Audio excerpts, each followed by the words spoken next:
अस्सलाम dear students, how are you.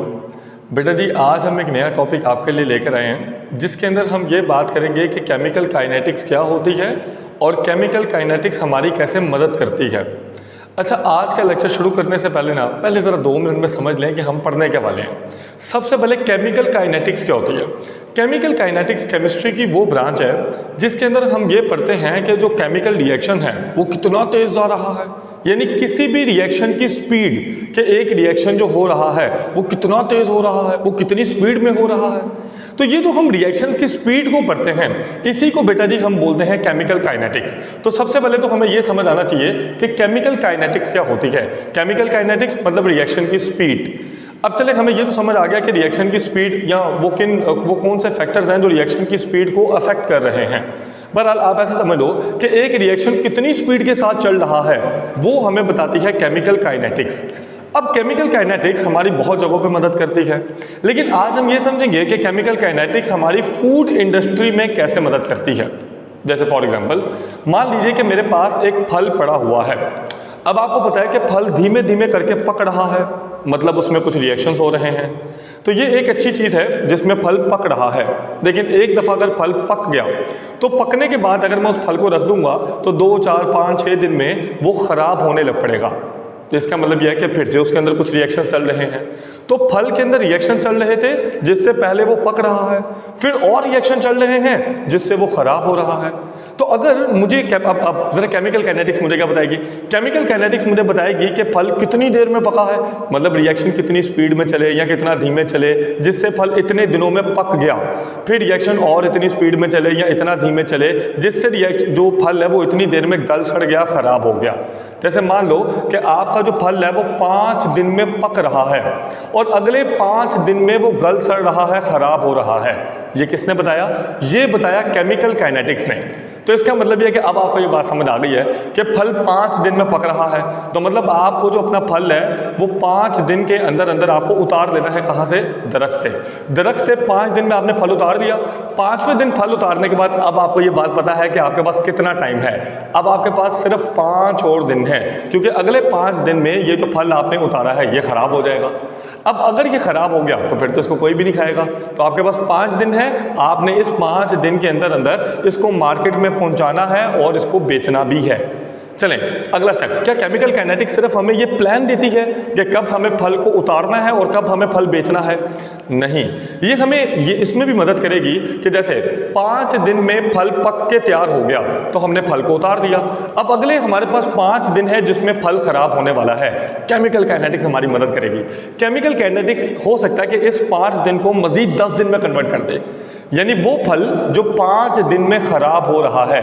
Chemical kinetics हमें कुछ ऐसे जुगाड़ दे देगी, कुछ ऐसे तरीके बताएगी जिससे वो 5 दिन की बजाय 10 दिन में कन्वर्ट हो जाए।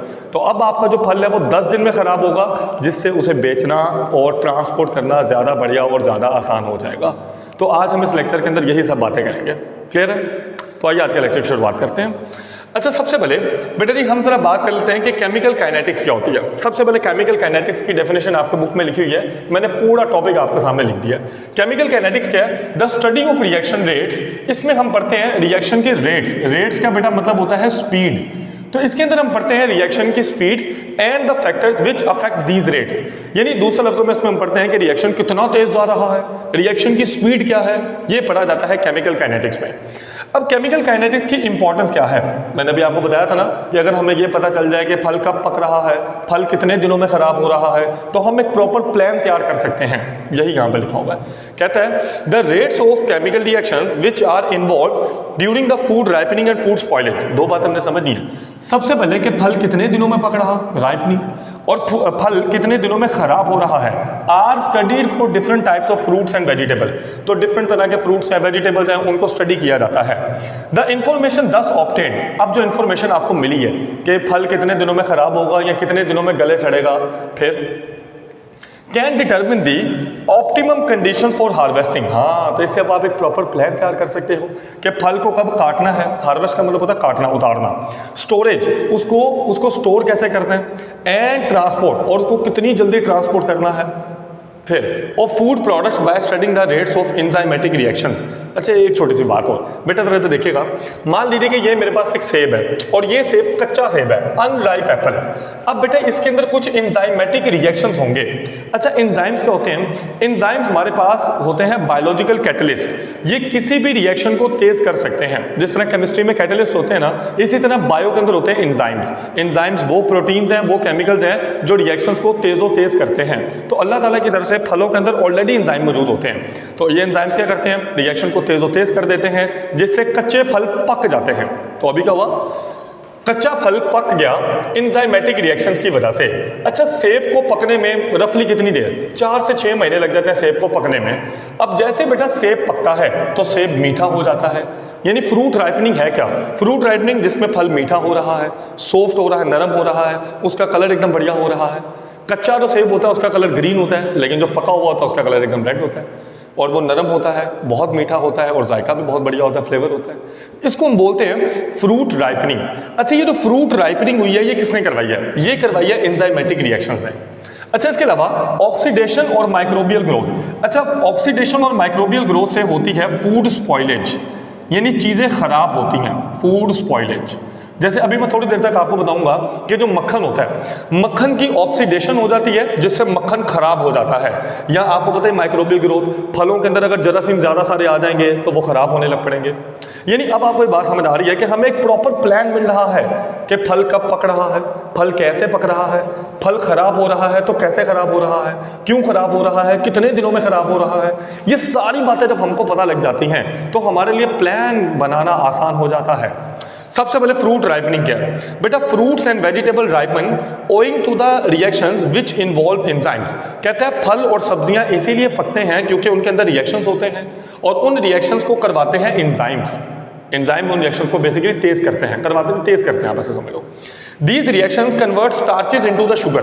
अच्छा सबसे पहले याद रखिएगा जो हमारे पास कच्चे फल होते हैं ना, कच्चे फल के अंदर होती है स्टार्च, और स्टार्च बेटा होती है पॉलीसैकेराइड। पॉलीसैकेराइड का मतलब होता है जिसमें ज़्यादा सारे चीनी के मॉलिक्यूल्स आपस में चिपके होते हैं और एक बड़ा मॉलिक्यूल बना होता है। तो स्टार्च एक बड़ा सा मॉलिक्यूल है जिसमें ज़्यादा सारे चीनी के मॉलिक्यूल आपस में चिपके होते हैं। मगर अगर आप इस बड़े मॉलिक्यूल को खाओगे ना तो ये बेजायका होता है, इसका कोई जायका नहीं होता। लेकिन अगर हम इसी बड़े मॉलिक्यूल को तोड़ दें और नन्हे मुन्ने ग्लूकोज के मॉलिक्यूल बाहर निकाल दें तो जब आप उनको खाओगे ना तो वो मीठे मीठे लगेंगे। तो इसका मतलब हुआ क्या? स्टार्च एक हमारे पास बड़ा मॉलिक्यूल था, इस बड़े मॉलिक्यूल को तोड़ा इनटू शुगर्स और इसको कन्वर्ट कर दिया छोटे छोटे मॉलिक्यूल्स में। छोटे छोटे मॉलिक्यूल्स में आपने देख रहे हैं ये वाले छोटे छोटे मॉलिक्यूल्स में। तो अब ये जो छोटे मॉलिक्यूल्स हैं ये मीठे होते हैं।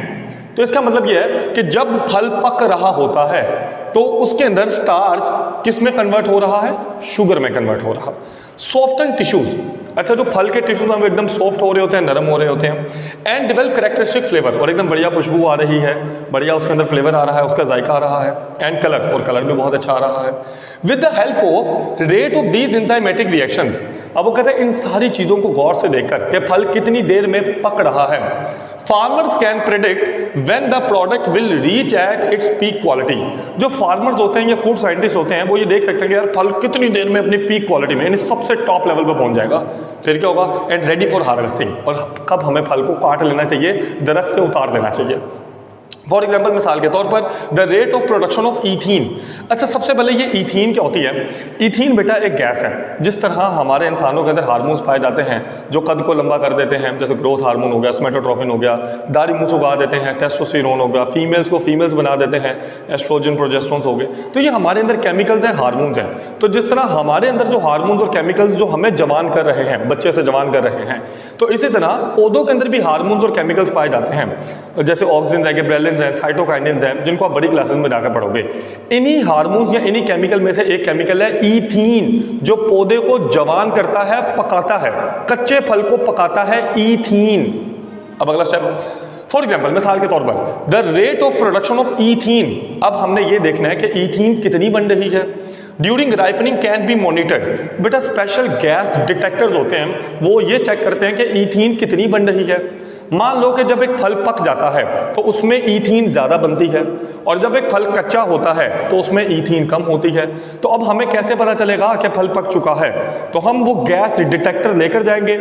अगर गैस डिटेक्टर ये बताए कि भाई साहब सेब में से बहुत सारी ईथीन गैस निकल रही है, तो इसका मतलब वो फल पक चुका है। लेकिन हम सिर्फ इस पर नहीं रहते, हम आंखों से भी तो देखते हैं ना कि क्या फल लाल हो चुका है, क्या वो नरम पड़ चुका है, मतलब बाकी सारी बातें भी उसके अंदर पूरी होनी चाहिए। फिर can be monitored to determine the best time to harvest the fruit. तो इससे हमें पता चल जाएगा कि हमें फल कब काटना है। तो केमिकल काइनेटिक्स ने हमारी पहली मदद क्या की? केमिकल काइनेटिक्स ने हमारी पहली मदद की, helped in harvesting the fruits. इसने हमारी फलों को काटने में मदद कर दी। अगला स्टेप, फूड स्पॉइलेज। बेटा याद रखिएगा, सारे एंजाइम अच्छे नहीं होते, मतलब कुछ एंजाइम बुरे भी हो सकते हैं। कुछ एंजाइम्स ऐसे रिएक्शन करवाएंगे कि जिससे हमारा फल जो है वो खराब हो जाएगा। यानी पहले कच्चा फल था, कच्चे से वो पक गया, अब अगले स्टेप में पक के वो खराब हो जाएगा, ऐसे भी होता है। Some enzymes which are naturally present in foods. अच्छा, कुछ एंजाइम जो कि फूड्स के अंदर मौजूद होते हैं अल्लाह ताला की तरफ से पहले ही, कैन स्पॉइल द फूड्स, जो कि खाने को खराब कर सकते हैं। Which then undergoes in texture, which then undergo changes in texture. अच्छा, जब फल खराब हो जाता है तो आपने देखा होगा कि उसका टेक्सचर, उसकी बनावट काफ़ी बदल जाती है, फ्लेवर, उसका जायका भी बदल जाता है, एंड न्यूट्रिशनल वैल्यू। और क्या खराब फल को खाने से ताकत मिलती है? नहीं, उल्टा बीमार पड़ जाओगे। तो न्यूट्रिशनल वैल्यू भी चेंज हो जाती है। Again understanding the rate of these enzymatic reaction. हाँ, अगर हम इन एंजाइमेटिक रिएक्शंस के रेट्स को देख लें, स्पीड को देख लें, हमें पता चल जाए कि फल कितनी देर में खराब हो रहा है, फिर क्या होगा? Will allow us to plan how to stop this spoilage. तो कहता है हमें प्लान तैयार कर सकते हैं कि भाई साहब हमारे पास इतने दिन है जिसमें फल ने खराब हो जाना है, तो जल्दी से जल्दी मार्केट में पहुंचा कर लोगों के पेटों में इसको पहुंचा दो। और हमें यह भी पता चल जाएगा कि कैसे हम इसके स्टोरेज टाइम को बढ़ा सकते हैं, शेल्फ लाइफ को बढ़ा सकते हैं। जैसे स्ट्रॉबेरीज, आपको पता है स्ट्रॉबेरीज के पास, अगर आपके पास स्ट्रॉबेरी है तो आपके पास सिर्फ 1 से 2 दिन ही होंगे। अगर आपके पास स्ट्रॉबेरी है, वो 2 दिन के अंदर अंदर ही खराब हो जाती है। तो अब आप क्या करें? पहला तो हल ये है कि उसको जल्दी से जल्दी मार्केट में लोगों तक पहुंचाएं। लेकिन मान लीजिए कि मार्केट बहुत दूर है, तो अब क्या किया जाए? अब हम एक काम करेंगे, उन स्ट्रॉबेरीज को उठाकर फ्रिज में रख देंगे, ठंडी जगह पर रखेंगे। ठंडी जगह पर रखने से ये होगा कि एंजाइम ज़रा ठंडे हो जाएंगे। एंजाइम ज़्यादा ना रिएक्शंस को तेज़ कर रहे थे, अब जब एंजाइम ठंडे हो जाएंगे तो एंजाइम्स के रिएक्शंस भी धीमे पड़ जाएंगे। एंजाइम्स के रिएक्शन धीमे पड़ गए तो स्ट्रॉबेरी अब जल्दी ख़राब नहीं होगी मगर जल्दी ख़राब नहीं होगी। अब स्ट्रॉबेरी को ख़राब होने में कम से कम 5, 6, 7 दिन लग जाएंगे। तो इसका मतलब हमने क्या समझा? केमिकल काइनेटिक्स ने हमारी क्या मदद करी? उसने पहले तो हमें यह बताया कि स्ट्रॉबेरी कितनी देर में ख़राब हो रही, 1 से 2 दिन में। अब उस खराब होने से आप कैसे बचा सकते हो, यानी शेल्फ लाइफ बढ़ा सकते हो? स्ट्रॉबेरी को ठंडा करके, ठंडा करेंगे तो कितनी देर? 5 से 7 दिन।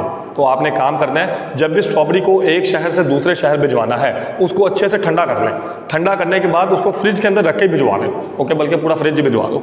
फॉर एग्जाम्पल, मिसाल के तौर पर, if a fruit is known to degrade rapidly, अगर हमें यह पता चल जाए कि एक फल बहुत जल्दी गल सड़ रहा है, जैसे स्ट्रॉबेरी, ड्यूरिंग ट्रांसपोर्टेशन और स्टोरेज, उसको ट्रांसपोर्ट करते हुए या उसको जमा करते हुए, ओइंग टू हाई टेम्परेचर, ज़्यादा टेम्परेचर की वजह से, तो क्या करें? रेफ्रिजरेशन कैन बी एम्प्लॉयड का मतलब होता है use to prevent rapid spoilage. तो हम रेफ्रिजरेशन को यूज़ कर सकते हैं, फ्रिज का इस्तेमाल कर सकते हैं ताकि वो ज़्यादा जल्दी ख़राब ना हो। अच्छा, उसके बाद है स्पॉइलेज ऑफ बटर। ये ना साइड पे बॉक्सेज हैं, उसमें लिखा हुआ है कि मक्खन कैसे ख़राब होता है। अच्छा बेटा, अगर मैं मक्खन की बात करता हूँ तो मक्खन के अंदर पाई जाती है फैट्स। अब क्या होता है? अब जो फैट्स है बेटा जी, वो हवा से ऑक्सीजन को पकड़ लेती है। अब अगर फैट्स हवा से ऑक्सीजन को पकड़ देंगी तो आपको पता ही होगा, addition of oxygen is called oxidation. तो अब हो जाएगी मक्खन की ऑक्सीडेशन, और अगर बेटा मक्खन की ऑक्सीडेशन हो जाए तो मक्खन खराब हो रहा है। अब आप खुद सोच के बताइए, मैं ये चाहता हूं कि आप मेरे मक्खन की शेल्फ लाइफ बढ़ा दो, यानी मैं चाहता हूं कि मेरा मक्खन खराब ना हो, तो क्या करोगे आप? अगर किसी तरीके मक्खन हवा से रिएक्शन करना बंद कर दे तो क्या मक्खन की शेल्फ लाइफ बढ़ जाएगी या नहीं बढ़ेगी? हाँ, बिल्कुल बढ़ जाएगी। इसका मतलब यह है, अगर मक्खन हवा से रिएक्शन करना छोड़ दे या हम उसका छुड़वा दें तो फिर मक्खन जल्दी खराब नहीं होगा। अच्छा, लास्ट में हमारे पास है बायो सेंसर्स क्या होते हैं। अच्छा, बायोसेंसर एक आपने देखा होगा ग्लूकोमीटर, जो ना शुगर को चेक करता है। आपको पता ही होगा जब भी हम रोटी चावल कुछ भी खाते हैं तो वो हमारे पेट में जाकर ना चीनी में कन्वर्ट हो जाता है और वही चीनी फिर हमारे खून में शामिल हो जाती है, तो इससे हमारा खून मीठा हो जाता है। तो अभी मान लीजिए कि ये बेटा मेरे पास है ग्लूकोमीटर, ये ग्लूकोमीटर है और यहाँ पर बेटा हमारे पास होती है स्ट्रिप, आपने स्ट्रिप भी देखी होगी। और ये बेटा मान लीजिए कि हमारे पास है फिंगर यानी कि उंगली, तो हम क्या करते हैं, इस उंगली के ऊपर बेटा आपने देखा होगा प्रिक करते हैं, हम प्रिक करते हैं यानी सुई मारते हैं और जैसे सुई लगाएंगे तो यहाँ से 1 या 2 खून के कतरे निकल आएंगे। फिर उन 1 या 2 खून के कतरों को जो यहाँ से निकले हैं उनको बेटा ट्रांसफ़र करते हैं इस स्ट्रिप पर। फिर क्या करते हैं, इस स्ट्रिप को इस मशीन के अंदर लगा देते हैं। अब जैसे ये स्ट्रिप मशीन के अंदर जाती है और अपने साथ खून को लेकर जाती है, अब अगर तो बेटा मान लीजिए कि आपके खून में चीनी बहुत ज़्यादा है, आपका खून बहुत मीठा है, तो फिर क्या होगा। अच्छा, ये जो बायोसेंसर है ना, ये वाली जो मशीन है ग्लूकोमीटर, इसके अंदर ना होता है एंजाइम, वो एंजाइम रिएक्शन करता है सिर्फ और सिर्फ चीनी से यानी ग्लूकोज से, सिर्फ ग्लूकोज से। अब मान लीजिए कि आपने कुछ भी नहीं खाया होगा या आपके खून में चीनी कम है क्योंकि आप भूखे हो, खाली पेट हो, तो आपके खून में चीनी काफ़ी कम है।